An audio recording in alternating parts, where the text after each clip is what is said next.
Are you struggling to manifest what you want or have been trying to manifest something for years and it's still not happening? Well, join my 21-day manifestation challenge, which starts in January. You will be part of the manifest movement. Don't have FOMO, fear of manifesting out.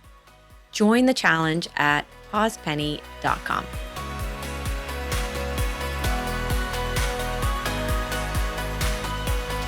What's up, manifestors? I'm going to take you back, right? I'm going to take you back. My mom is hilarious. I posted a picture of the Sugar Club event, which was in September with Matt Cooke. And she was like, "Oh, have a good day," yesterday. I was like, "Mom, this happened weeks ago." So anyway, let's talk about manifestation and the steps and everything that came with the Sugar Club and being your authentic self. When I did the last manifestation challenge, I had written out that I wanted to sell out the Sugar Club with Matt Cooke. So the 7 steps on the cards, you had 7 cards, and I had written out what did I want to sell out the Sugar Club with Matt Cooke, right? And I did it for the last manifestation challenge. Next one is in January, so make sure you sign up. And I've said this story before that there was a point in time where I started to get fear and doubt that I would have to cancel the event because I started to get worried about the ticket sales. And this happens when you show up and you put yourself out of your comfort zone, right? You start to think, oh shit, what if it doesn't happen? Or the voice keeps going around and around and around in your head. So I actually came up with what I call the Rory McIlroy manifestation tip. So if you can see this and you're watching it, you can see my hands, but this is what it's called. It's called, I do this, 5, 4, 3, 2, 1, shut the fuck up, right? So I know you're cursing at yourself, but you know what? Sometimes you have got to shut down that voice in your head, because if you don't shut it down, you are never going to push yourself outside your comfort zone.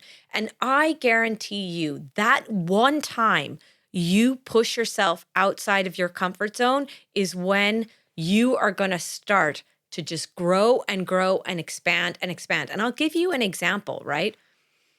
The first time I did Wellfest, the very first time I was asked to speak on a big stage, I practiced and practiced what I was going to say. It's the only time I've ever practiced what I'm going to say on stage. Now I don't practice at all. I just have a sense of the direction I'd like the talk to go in, and I free flow speak. But this time I had really, really practiced. And when I arrived at Wellfest, I remember going in, I had the twins, they were 5 months pregnant. My sister Debs, we were driving this massive van because I had a stand. And we drove into Wellfest and I thought, oh, holy shit, what the hell have I done? I am going to, first of all, Roz Purcell is on at the same time as me, who has, 500,000 followers? I think at the time it was like 400,000 followers she has on. And I had 1,400 followers. And I was like, who's going to come? Who's going to come and see me? I'm not known. Nobody knows who I am. And I was like, how the hell am I going to get out of this? How am I going to get out of this so I don't look like a fool? So I thought, I'll just say the twins are sick. The twins are sick. And ultimately, anyway, I didn't do that. And I got on stage and the tent was packed, right? But that was the stepping stone of me feeling comfortable speaking on stage. And my friend Tina Brown, she has her own podcast. She mentioned something on her podcast recently that I thought was just so amazing. It was about confidence. And she said, nobody starts out with confidence. They have to start with courage. They have to start with courage. And honestly, putting yourself out there to go up on stage or to launch a book or to uh, to start a podcast or to leave your business and that takes courage. But what's the opposite? You just stay stagnant in the place that you're in. So, going back to the sugar club, I did want to quit. I did want to pull the event because the doubt started to creep in.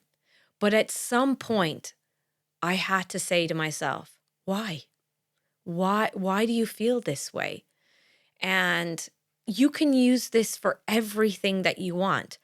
Why do I have so much fear about not having a baby? Why do I have fear and doubt about money? Why do I have fear and doubt about not meeting somebody?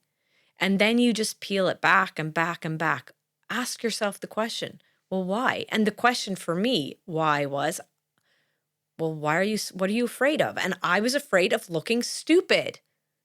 I was afraid of looking stupid. And a lot of people, when it comes to the soulmate or the baby, it's like, oh, but I'm getting older.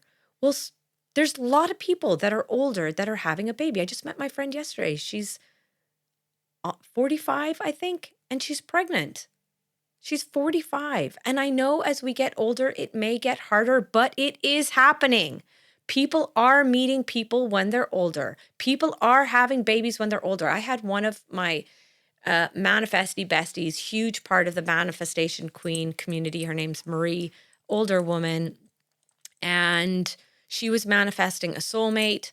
And she was always came to the events, always signed up to the challenge. And I think on the second challenge, she started dating what she says is her soulmate. And she is older. That stop telling yourself that it is not possible and keep pulling back the reasons why.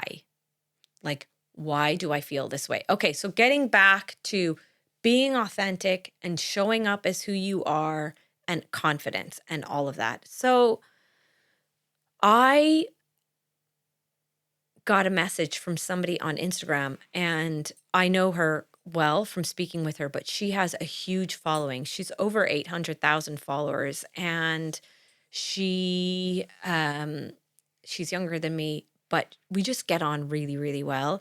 And we go over and back and we talk about manifestation, we talk about growing on social media, we talk about everything. And she said to me one day that what I thought was really, really interesting. She said, you just seem so comfortable in your own skin. And I thought about this and I thought, but I am. I am comfortable in my own skin. And why is that? It's because now, obviously, there are times where I don't want to look stupid. I don't want to look like a failure. But I have to show up as my authentic self. The girl that taps her card and says, I am abundant. The girl that writes coffee cup affirmations on her coffee cup while in the coffee shop. Because I don't care what people think of me. Because one, I might not see them ever again. And two, if I do see them again, it's my life. So what if people think you're a little bit crazy? So what? I can show, look what I've manifested. Look what I'm doing, right? And what I would say is this. It doesn't matter how many followers you have, how many likes, how many comments you have on your posts. If you don't feel the self-worth at 1,000 followers, you are not going to feel it at 1 million. And that is the truth. So you've got to feel worthy now and work on your self-worth and your confidence now, because when you get to that stage, it's not going to make you feel any more worthy, right? So for me, when I started with like 440 followers on Instagram, and I showed up with 440 followers the same way I show up today with 20,000, right? And growing and growing. And that is the key. So if you're struggling with your self-worth and you want to get more followers or you want to get more brand deals or you want to put out the book, you've got to work on your self-worth because no book deal, no podcast launch, no 1 million followers is going to make you feel worthy if you don't truly feel worthy of yourself. And let me tell you this, be your authentic self. I really, really got this when I did the event with Matt Cooke in the Sugar Club. Myself and Matt are totally yin and yang. Like I am the high, wild, like, you know, crazy kind of, I will raise your cortisol levels. I'm almost like a masculine energy of like, no excuses, get this shit done. You can do this. Stop feeling sorry for yourself. Take responsibility for yourself and get it together. Get your shit together, right? At some point, you've got to take responsibility for yourself, right? This is the way I show up. And Matt is the more calm presence in the room. It's why I went first at the event and he came after me. And what I remember and what I thought was this. I'm not Matt Cooke. I'm not Gabrielle Bernstein. I'm not Jerry Hussey, right? I am Yvonne Trakian and I am going to show up what feels authentic to me and how I show up in the world. And I am not the person who does the quiet meditations. You are not going to see those meditations added to my bucket of services. What you might see is high vibe meditations. What's up, manifestors? Get your shit together this morning because you are abundant and you are going to manifest your dream life. I promise you, take responsibility for yourself. You might hear that sort of stuff out of me, but I am not just going to follow what other people are doing because that seems to be on trend or it seems to be what's working for other people.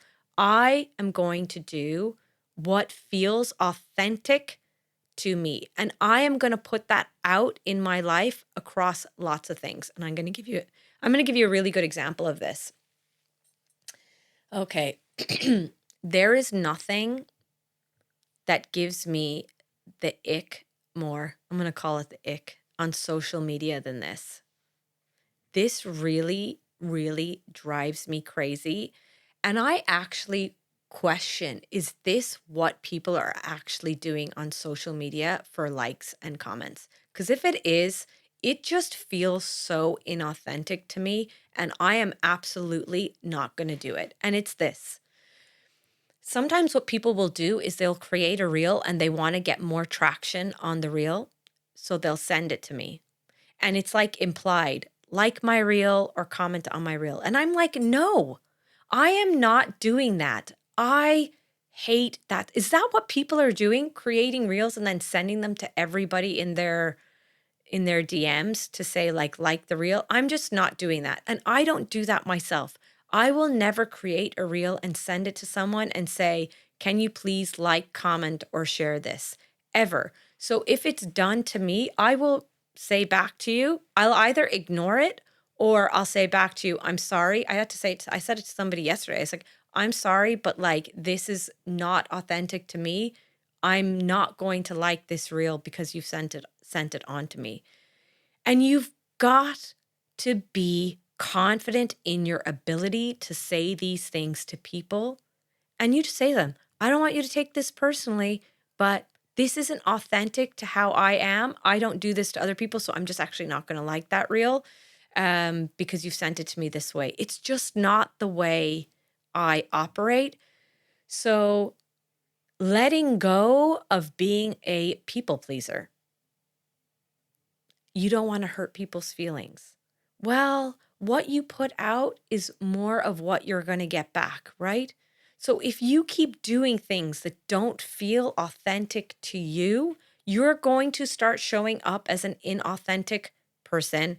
And the things that you want in your life aren't going to come in because you're doing things that just don't feel right to you. And by the way, anytime I've messaged someone who's like, for example, who sent me, oh, can you please share my retreat? Or can you please share my page? Or can you please comment on this? I'm like, I may have never been to their retreat, or I may never have been to whatever they're promoting, I don't know, their theater debut, whatever it is. So I can't share that with my community. So I just write back and say, sorry, look, I just can't share that with my community because I haven't done it or I haven't been to your retreat. So I can't confidently say that I would do this myself. Every time they write back and say, oh, I totally get that. Like there's never an issue. There has never been an issue. And you might be surprised that if you show up authentically in yourself, that people actually just get you. Do you know what I mean? So that is a lesson on confidence. And by the way, there is space for everyone. You need to show up as you and who you are. Like I recently went to the book launch of Miriam Hussey. She wrote a book called Light Up. It's one of my books on my list to read, but I read the first page and a half. It's like a note from the author. Oh my goodness, it was just so deep. I'm like, I know this book is going to be so good. But I went to the event. Her event was in Dublin, in Dunleary, and I went to the event and she was speaking. People were asking her questions at the end of the event, and she again is a very beautiful soul. She's a very calm energy. And I just thought about the fact that there are so many books out at the moment, right? So many that I even have purchased myself. Manifest Like a Mother by Francesca Amber, Light Up by Miriam Hussey, Beyond Wanting, Matt Cooke, The Signs by Tara Swart, all of these books. And they're all about the same things fundamentally. Following your passion and purpose, becoming who you're meant to be on this earth, following the signs and synchronicities of life, but they are all written in a different way. So remember, if there's a book in you, if there's a podcast in you, if you want to create art, if you want to be a famous singer or actress or whatever it is, what you bring is going to be different to what everybody else is bringing. If you bring your true, authentic self, you don't need to show up like somebody else. And it is going to be hard for you to sustain showing up like somebody else. When you show up as your authentic self, you will meet people who are like you. You will be able to create more content because it will be totally you. And you won't feel like a fraud or a people pleaser. So show up. Show up as the best version of yourself. Make a commitment that now you are going to be who you truly are in this world. The clothes you want to wear, the hairstyle you want to have, the things you want to say, the books you want to read, the events you want to go to. Do it for you. Do it for your soul. Bye, manifestors. Until next time. See ya. Whoop, whoop. Oh, yeah. Last one. Join the challenge, the manifestation challenge. And number 2, if you like my vibe, please subscribe.